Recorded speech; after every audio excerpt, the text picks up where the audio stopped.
Let's show how easy it is to migrate from an existing legacy Kafka cluster to a StreamNative Ursa cluster. We'll use UniLink to migrate the schema, data, and offsets, and then migrate the Kafka Java application.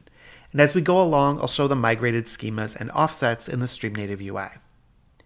We start here in IntelliJ, where I'm currently publishing to a legacy Redpanda cluster. StreamNative supports migration from Confluent, Amazon MSK, Redpanda, and open source Kafka clusters, and Confluent and Redpanda schema registries, with support for Amazon Glue coming soon. Here in the StreamNative UI, this is the cluster I'll be migrating into. This is the train cluster. To start the migration, I go back to the home page for this from the StreamNative UI, and I'll go ahead and click on UniLink.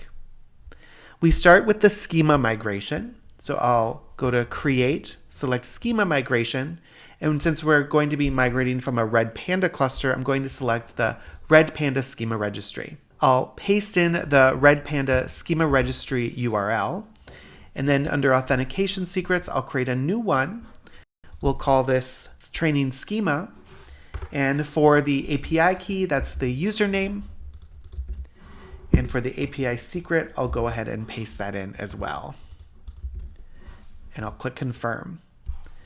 For the destination cluster, again, that's my train cluster, and I'll go to Subjects Configuration. I'm going to replicate all subjects, and I'm not going to do any mapping into any tenants or namespaces, so I'll do a Preview Subjects. You can see here that I have one subject migrating. It's topic 1. So I'm actually currently producing to one topic that's called topic 1 and consuming from it as well. So there is an offset. But this is the schema.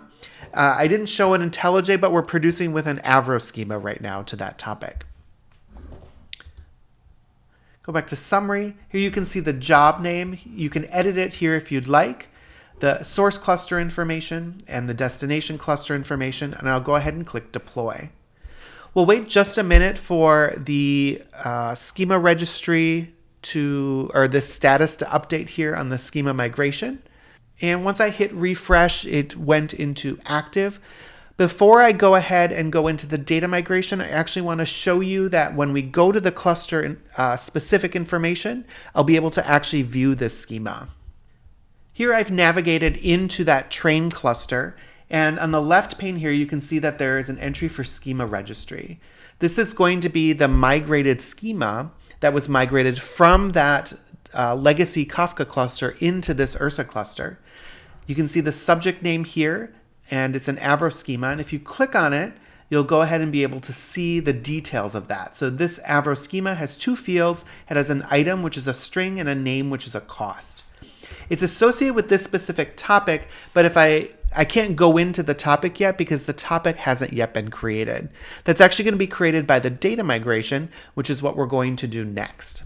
I can also reach UniLink from the specific cluster I'm in. So if I go over to UniLink here, this is going to be the schema migration and data migrations that we saw earlier. This is for all of your clusters in your org. The schema migration one, again, this is the one that we started. I'm going to go to data migration. Let's create a new data migration here. For my select source cluster, I'm going to go ahead and use Redpanda. I'll paste in my cluster URL. And then because we're using Redpanda, and there's various options for Confluent, Redpanda, MSK, and open source Kafka. But in this case, I'm using Scram SHA-256. So I'm going to select my drop-down menu here to select the correct SASL mechanism. I'm going to go ahead and create a new secret then. This will be training data for my data migration. The username is the one I used before. And I'm going to paste in my password, and I'll click Confirm. Here it tests the connection. For destination cluster, again, that's my train cluster. For topics configuration, I'm going to do all topics, and I'm not going to do any mapping into a tenant or namespace. For this demo, I'm going to speed up how often it checks for new topics and refreshes them. And I'm not going to exclude any topics. You can see here there's that one topic. It's going to be mapped from topic 1 to topic 1 on this cluster. And then I do want to enable consumer group replication. This is your offsets.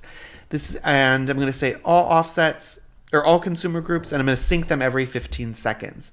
So what this is going to allow me to do is when I turn off my consumer on my source cluster, I'm going to make sure I wait at least 15 seconds. I'll check in the UI to make sure the consumer group offset has been updated. And then it would be okay for me to migrate my consumer from my source legacy cluster into this cluster. Once that looks good, I'd also then migrate my producer. I'm going to go ahead and click Summary on this one. It's going to verify the consumer group. So I was consuming from topic 1, and the consumer group name I was using in IntelliJ is topic 1. So I will make sure that when I migrate my application from the source to the destination cluster, I continue to use the same consumer group with my new consumer. Go ahead and click Continue. Again, you can edit the job name here. I have a source cluster, destination cluster, the details for the topic, mandate, and consumer groups. I updated the sync intervals here. I'm going to go ahead and click Deploy. Here it's going to say it's provisioning. We'll wait a minute or two here for this to update. It says active, but what I like to do then is to actually go into it, and I believe my cluster is the CJA52 cluster. I'm going to click into that. Yes, that's the correct training data secret that I recognize. And I'm going to go to topics progress. Typically before I go and check the actual offsets and the topic creation, I'm going to wait a minute or two for it to go through the process of updating the topics here in the data migration. So let's just wait a minute or two for this to get updating. So I've gone ahead and clicked on refresh, and you can see that the topic is now showing up. The throughput seems a little bit high, but that's just because of the initial syncing of the data. If you continue to wait, you'll see that the statistics probably level out to the rate that we're publishing currently, which is 1 message a second. Going back to my train cluster, I can see that the consumer groups are shown here on the left. The consumer group topic 1 is the one that we're using. And it currently showed as empty because there's no consumer on this particular cluster consuming from this topic. But we'll get to that in just a minute when we do the migration. What I want to focus on here is the offset is showing 1123 with a lag of 12.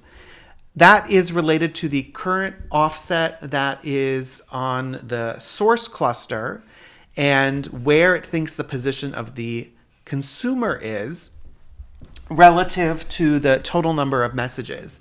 And then I also want to go into the topic itself and show you what some of these statistics look like there.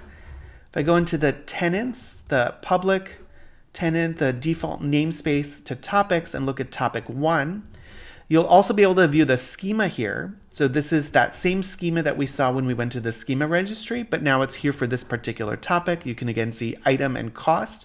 You can also get to this page by being on the schema registry tab on the left and picking or clicking directly on your schema.